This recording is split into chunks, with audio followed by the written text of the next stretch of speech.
Poreddy Mallareddy Telangana state గ్రామ పంచాయతీ ఉద్యోగుల సంఘం రాష్ట్ర ట్రెజర్ని.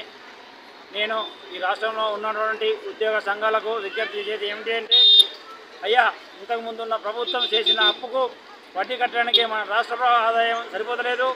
అంతేకాకుండా కేంద్రం నుండి మన రాష్ట్రానికి రావాల్సినటువంటి నిధులు కూడా రావట్లేదు.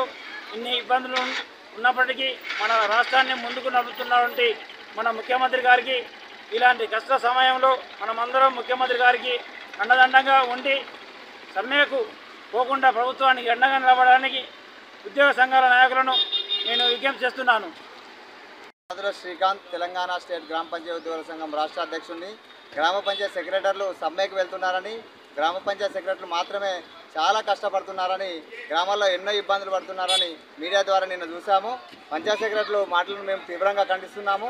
ఎందుకంటే రాష్ట్రంలోని ప్రతి గ్రామ పంచాయతీల్లో కారోబార్లు, బిల్ కలెక్టర్లు, పంప్ ఆపరేటర్లు, ఎలక్ట్రీషియన్లు, కామాటీలు, గుమస్తాలు ఉంటారు.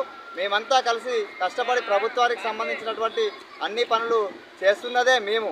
ప్రభుత్వానికి వెన్నుదన్నుగా నిలబడి కష్టపడుతున్నది మేమైతే, పంచాయతీ సెక్రటరీలు కష్టపడుతున్నారని, ఇబ్బందులు పడుతున్నారని తెలిపిన విషయాలను మేము తీవ్రంగా ఖండిస్తున్నాం. అంతేకాకుండా గ్రామ పంచాయతీ సెక్రటరీలు చేయబోయే సమ్మెలో తెలంగాణ స్టేట్ గ్రామ పంచాయతీ ఉద్యోగులు దాదాపు 50,000 మంది పాల్గొనడం లేదని తెలియజేస్తున్నాము. అంతేకాకుండా కష్టాల్లో ఉన్నటువంటి ఈ ప్రజాప్రభుత్వానికి మరియు ముఖ్యమంత్రి రేవంత్ రెడ్డి గారికి మేము అండగా ఉంటామని తెలియజేస్తున్నాము.